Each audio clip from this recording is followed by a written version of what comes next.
India's sanitation story has graduated from creating infrastructure to focusing on its sustained use and ensuring treatment of wastewater.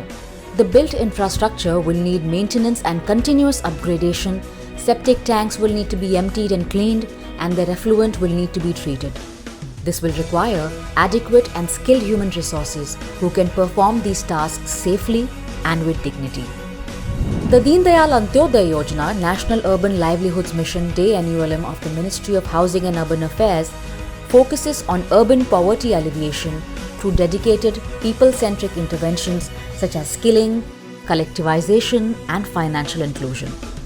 In 2018, NULM with Swachh Bharat Mission brought out convergence guidelines to foster sanitation-based livelihoods and to strengthen engagement of self-help groups across the sanitation value chain. The intervention by the Urban Management Center is at 4 levels. 1 at the ministry level, 2nd at the respective state level, 3rd at the city level, and 4th at the community level. People who are cleaning our toilets, maintaining sewer lines, are invisible. They are not treated well, they don't have dignity of work, their lives are unsafe, and that's a problem. We need to address their issues. They have to come together. They should have a voice. Warangal is one of the cities where UMC is working to implement these convergence activities.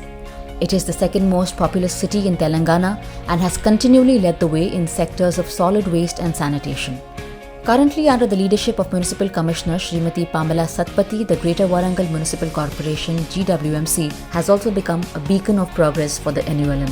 In less than 3 years, the city has successfully engaged self-help groups to run its public and community toilets, giving them the training and equipment to do so safely and profitably.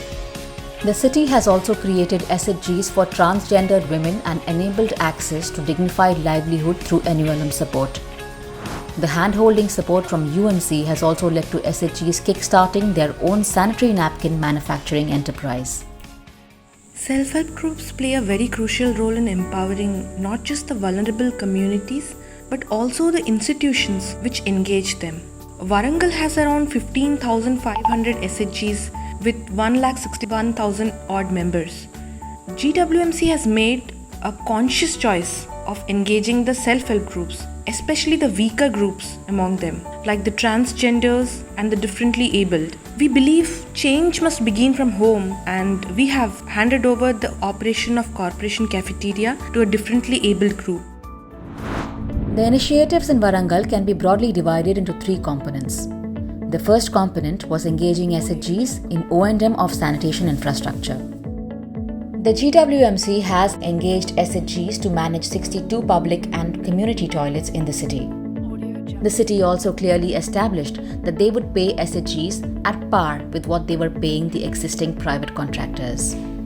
SHGs are also involved in awareness campaigns for source segregation and supporting the door-to-door waste collection. During the construction of individual household toilets under the Swachh Bharat mission, the construction activity was mobilized and amounts were also disbursed through the SHGs and their federations. GWMC has plans to entrust the entire sanitation activity such as source segregation, collection, transportation and disposal to the SHGs of the respective wards.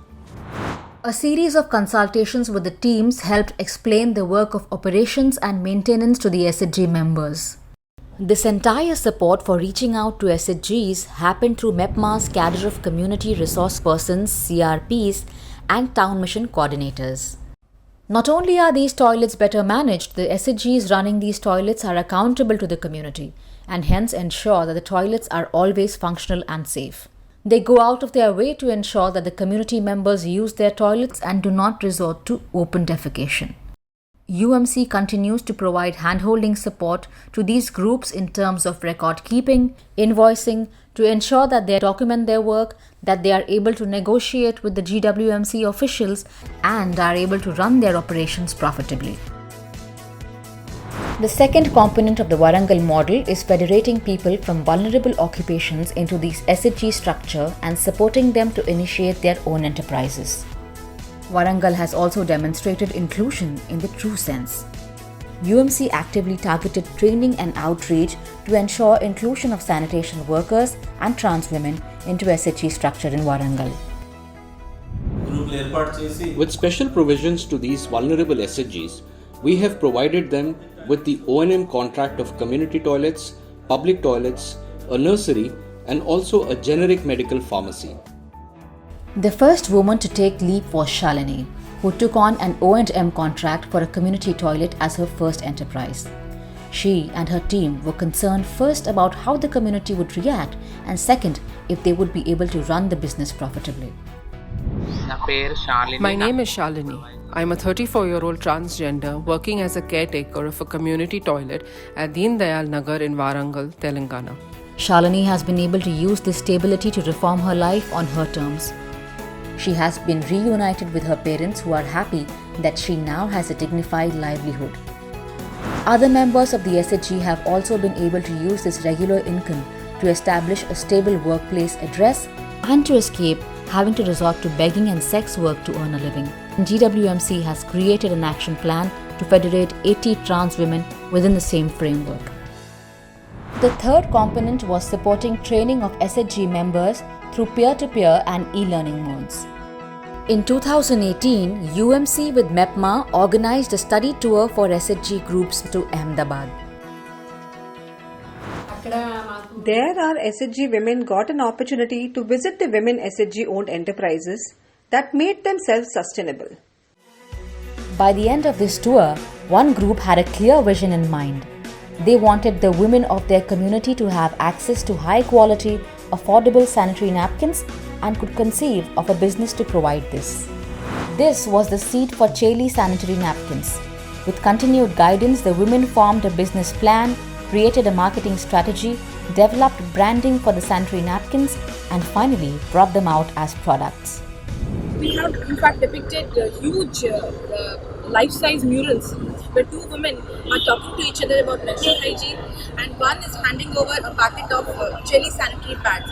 So generally when we talk about sanitary pads or menstrual hygiene, we say it in whispers. So our campaign focuses on why whisper, say it aloud. GWMC has also come forward to procure these sanitary napkins to provide these to their female sanitation workers. UMC's e-learning tutorials for SHGs, the Urban Livelihood E-Learning and Resource Network ULearn, also were very useful. This series of tutorials has elements of drama and engaging characters that take the participant through the transitioning journey of SHG members from their everyday struggle of livelihoods to becoming entrepreneurs. Along with livelihoods, these SHG groups now have voice and agency. This access to GWMC officials allows them to solve their problems through formal and faster channels. Warangal is not resting on its laurels, and neither is UMC. The next big milestone for the city is transferring the O&M of all sanitation infrastructure in the city to SHGs ranging from toilets to treatment plants. At UMC, we are finding ways to scale up these learnings to other cities and states, to build systems that will continue to support SHGs, to also explore private sector opportunities for our SHG partners, and much more.